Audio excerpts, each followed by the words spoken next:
Oh, you almost got it that time. What's up, guys? Danny and Charlotte from the Lassercast, and we are here to cover Wednesday episodes 5 through 8, the finale of season 1. And what did you think? Would you recommend this series? I would totally recommend the series. If no one's already watched it, I mean, everyone. Everyone is watching this series. In my middle school, it used to be Stranger Things ever since season 4 came out. Now, all they're talking about is Wednesday. Like, oh my god, I can't believe they're the monster. I can't believe she was this. Okay, yeah, let's just yell this right off the bat. We are going to spoil the hell out of the ending of season 1. The monster was you.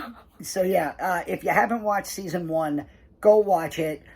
Before we get started, I do want to shout out what we have here on the channel. Please like this video, subscribe to the Lassercast. I'm covering the New York City Horror Film Festival. It was last weekend. I have a couple of videos up. Saturday night, I got to meet a little guy you've met before, a man named Kane Hodder.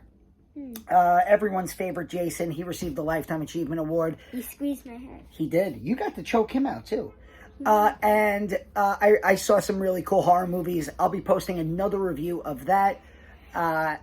We did our review of Wednesday episodes 1 through 4. You can check that out if you haven't already. And then, of course, we're going to finish this off. Pete and I talked today. We have a full calendar of December movies to cover. A lot of Shudder stuff, a lot of horror movies that just came out. And, of course, with the year coming to an end, we're going to throw in some holiday horror and our 2022 year-end review. If you're looking for some good holiday gifts for the horror fan in your house, can I recommend some of my favorite t-shirt companies? This Bride of Chucky shirt here I got from guttergarbs.com, and I have a ton of horror shirts in my collection from Creeporama, from Cavity Colors, and of course from Fright Rags. There's plenty other really cool t-shirt companies, but those are the ones I just want to shout out. In fact, Charlotte's wearing my Fright Rags Black Christmas sweatshirt right now. So with that out of the way, with a lot of administrative stuff out of the way, let's talk about Wednesday. And I think you really hit the nail on the head right at the beginning. This show is made for people your age, that junior high to high school crowd. And you know, you mentioned that this show is taking over from Stranger Things and becoming like the it show for kids. Yeah. So what do you want to do for your talent show next year? I want to do the Wednesday dance. Yeah, that has become... They better let me in. Have you seen the TikTok videos? I've heard that TikTok... I made one. Oh, you did? Yeah. Oh, I gotta check it out. My friend from work was asking if Charlotte had made her TikTok dance. I'm an awful dancer, but I can do a couple of these. No, stop. No, Please. no, none of those? Please. Okay, I'm sorry. I tried to... See? I get yelled at. In our first episodes 1 through 4... my biggest takeaway, aside from the fact that I really loved all of the characters, was that they had set up a lot of red herrings. Basically, the monster thing. My glasses. The monster that they have set up, it could be anybody. Anyone. Charlotte and I were going back and forth. Is it Xavier? Is it Tyler? They were definitely pointing fingers to Xavier, so it was obvious it wasn't Xavier. Yes. So that I think you and I both agreed. The more they push, especially early in a season, or especially really in an 8-episode season, I would say before episodes 7, 8. Once they say, we think that's the monster, it's probably not the monster. We do find out. Do you want to tell everybody what the monster is? It's called a hide, and it's like this big thing. And it's... big googly eyes. It has giant eyes, really big claws, and it has really weird teeth. Yes, and we find out that a hide is like a Jekyll and Hyde, where it's a human that becomes this monster. And that there is somebody controlling the monster. So it's not just one villain we're looking for, or that Wednesday's looking for. It is two villains. So who did we originally think was the... Well, I thought of this, and I thought it was Dr. Kimbot. I didn't care the master. I didn't care the monster. I just felt like one of them was Miss Kimbot. Yeah. And again, I think that they did a great job of leading you, the viewer, to saying... Like, they weren't pointing fingers to Xavier, like, really badly, but they were, like, pointing at teeny fingers. Yeah. And I was just like, it's... We both kind of thought it was Dr. Kimbot. And what's interesting is the first thing I noticed was the flowers in... That's what I said. Yeah, the roses. So, it turns out that... by the way, we spent an entire episode, I think it's episode 5, with Gomez and Morticia. And it turns out there's this big backstory where Gomez is accused of having murdered a normie at... Gates. Yeah, this son of a rich family back when him and Morticia were at Nevermore. And we find out that Morticia is the one who actually delivered the stab wound that sent this kid falling back to his death. But it was actually, they dig up, Morticia and Wednesday have a great scene. By the way, in case we haven't mentioned, Morticia is Oscar winner Catherine Zeta-Jones. Gomez is Luis Guzman. I think they're fantastic in this show. They're not in it that much. They don't overstay their welcome, but they're great. Morticia has a bonding moment with Wednesday where they dig up the body of this boy who she killed years ago. Wait, what? They dig up the body and they find out that it was the nightshade poisoning. Don't you remember? Oh, I do remember and that. And the body is blue, like the rotting body is blue from the nightshade poisoning. I think, yeah. That might have been the episode where it was a little too late and you dozed off and missed the last... I probably dozed off. Yeah, Charlotte missed the last 10 minutes, I think, of episode 5. And she was like, what did I miss? And I was like, don't worry about it. Let's just watch episode 6. So I think, yeah, that might have been it. The mayor gets killed. And so now the mystery really is that Wednesday's out to solve is who killed the mayor and who, by definition, is now controlling the Hyde. And like we said, it could have been anybody. It could have been Mrs. Kinbot. It could have been Mrs. Thornhill. It could have been Bianca. It could have been Principal Weems. I was about to say Bianca. It could have been Xavier or Tyler. It turns out... It could have been Enid. No, it was never Enid. Enid is wonderful. I love Enid. Yes. One of the things that I mentioned to you early on, we find out that Enid is a werewolf, yes, but that she is having trouble turning. She's never turned into a full wolf. And in fact, she kind of has the Meg Griffin from Family Guy, where all she has is like her fingernails on one hand get sharp, and that's it. She's kind of ashamed of this. On Family Day, her mom is really like overbearing, and she has a really nice moment with her dad. Aww. But I kind of said to you, I think there's going to be this huge moment at the end where Enid finally becomes a werewolf. And she does, and she has this great moment where she's fighting the Hyde as her werewolf self. And she's like, oh my god, I'm wolfing out! And she has her own little romance storyline. She has her... what was his name? Axel. That's what I said. I was like, Axis? Ajax. Ajax. Yes. I knew it was an A and there was an X. She's in love. She has a crush on a Gorgon kid, and in a really funny moment, they're supposed to meet for a first date, and he takes a shower and accidentally turns himself to stone by looking at himself in the mirror, Medusa style. Like I said, the acting on this show is so good, and it starts with Jenna Ortega. This young actress is my MVP of 2022, from her work in Scream to X to Studio 666. And now she has become this character.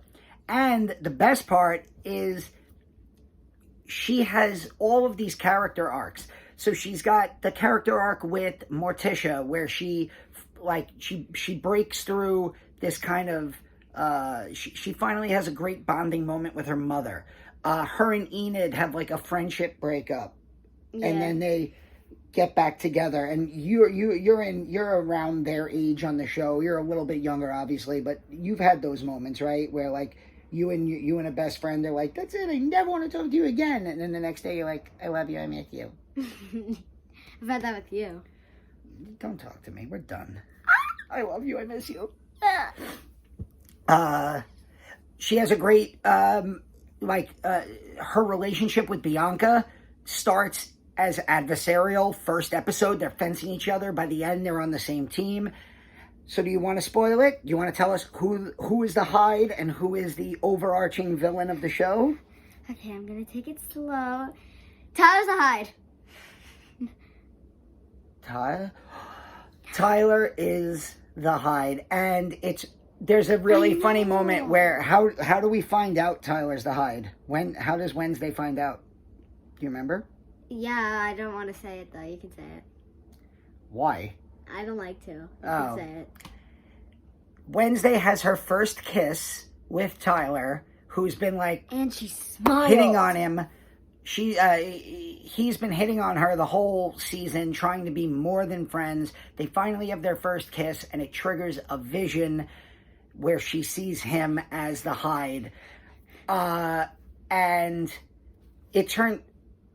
Killing. He sees Tyler as the Hyde, killing what I thought was the monster with Miss Kimbot. And I'm just like... Oh, okay, so it's not her. Yeah, so Mrs. Kimbot, at the end of episode 7, we think she's the villain. We think, so we brought up the Gates family, and there's a Gates mansion. I think she's Laurel. Laurel Gates, the daughter of this family, we find out that Laurel faked her death. Why are you kicking me? And she... is back. So we know that the villain is going to be a woman. We just don't know which woman. And we see a painting where she's blonde, right? Yeah. And then there's the roses. So we're pointed towards Kimbot. But it turns out to be... Okay, wait. Before I say who Laurel Gates was, I just want to say after Mrs. Kimbot died, I was like, I'm convinced it's Weems. Like, who else would it be? Mm-hmm. And then it ends up to be Mrs. Thornhill, the OG Wednesday. Well, that's right. OG. Yes. Mrs. Thornhill, it turns out, thanks to, we find out from Eugene, who had, all he remembered was seeing a pair of red boots. And then it just shows a shot of the red boots, and then it goes up, and it's... So we get a final fight between Jenna Ortega, the Wednesday of the new show, with Christina Ricci, the Wednesday of the 1990-1992 Addams Family movies. Jenna Ortega said that she was like really nervous to play in front of Christina Ricci because she was like, I don't know how I'm gonna do. She's the OG Wednesday. I don't know if she'll judge me or not. Da da da da da da da. And I'm just like, well, I will say, I would be scared too. Christina Ricci's Wednesday is one of the highlights of the Barry Sonnenfeld movies. I will go on record and say I think Addams Family Values, I don't even think this is an unpopular opinion. I think this is a majority opinion that Addams Family Values is the better movie. I need to watch those again. And I barely okay, you'll love them, especially the second one. Well, I know them. The second one is the one where she goes to camp, summer camp. Yeah, I do remember a little bit of that. That's the best part, I think, of the entire it's in my brain two somewhere. movies. Yeah, those were like some of the first horror movies I let you watch because they're not really scary. It's like a scary family, but not really doing scary things. Oh, speaking of that, we didn't mention a famous member of the Addams Family who shows up, Uncle Fester, played by Fred Armisen, who is very good. Really enjoyed him on this show. Like Luis Guzman and like Catherine Zeta-Jones, he doesn't overstay his welcome. He's only in like an episode and a half of the entire show. And when I say they don't overstay their welcome, I just feel like this show is about Wednesday at Nevermore Academy, and I can't wait for season 2. And I have a feeling, based on how much of a trending, like, TikTok viral thing her dance sequence is, I have a feeling that they are going to up the ante in season 2. I think there's going to be, like, every season of this show is going to be a new crazy dance. You didn't watch the Umbrella Academy, but they did crazy dances in that, and I just have a feeling that's where we're heading with Wednesday. You said Uncle Fester, and I was thinking about Thing. Remember? Oh, yeah, Thing almost died, but they have a Yeah. great scene where And, like, I was Wednesday's watching it- actually crying. Like, Jenna Ortega, like, actually, for the first time in the whole season, is, like, shows more emotion than just, like, either a smirk or deadpan. She, like, is genuinely frightened that Thing might die. You were not there because you left and you allowed me to watch the last 2 episodes. Yes. And I'm sitting there and I'm like watching it, and then I'm like laying down, and then like watching it and laying down, and all of a sudden I see Thing just pinned against the wall with a knife, and I'm like, ah! And I keep texting my friend, oh my god, Thing is gonna die, because she already finished the show, and I'm like, tell me Thing gonna die. Yeah, And- I think that's why the show is so successful, is because it's appealing to kids your age, and by definition, it appeals to your parents who, like, I grew up watching The Addams Family, so this character is somebody who I've known my entire life. I know that Netflix doesn't work like this, but this show has gotten so popular, and the character has become so popular. I think if Tim Burton decided to do a 2-hour Wednesday movie and put it in theaters, it would make so much money. I genuinely think it would make a ton of money. I don't think they'll do that because that's just not Netflix's MO. They're probably just going to do seasons and seasons of this the way they do with Stranger Things. You're Still Dancing. So yeah, we love this, right? I love it. This is up there for me, one of my favorite shows of the year, along with Chucky Season 2, along with Interview with a Vampire. It's number 2 for me. Oh, and of course Stranger Things. Yes, it's Yeah. number 2 for you. Number 1, Stranger Things. Number 2, this Wednesday. And number 3, Buffy. Well, Buffy doesn't count. Buffy does count. Buffy came out when I was in high school. But Buffy counts. Next, you're going to tell me Supernatural is your favorite show of 2022 because you're watching it with Mom. Come on. No. Interview with a Vampire, Wednesday, and Chucky Season 2. They're all right up there. Absolutely loving it. Raised by Wolves, which was an amazing one-season show on HBO Max before they canceled it, was also terrific. I also loved The Baby on HBO Max. Really hoping they make a second season of that. I covered that for this channel as well. So yeah, this has been Danny And Wednesday. and Charlotte on a Monday. That's Also, Adams with 2 Ds. yes. And this has been our review of the second half of Wednesday Season 1. If you like this review, give our channel a subscribe, like these videos, and we'll see you very soon. Hope you die next time.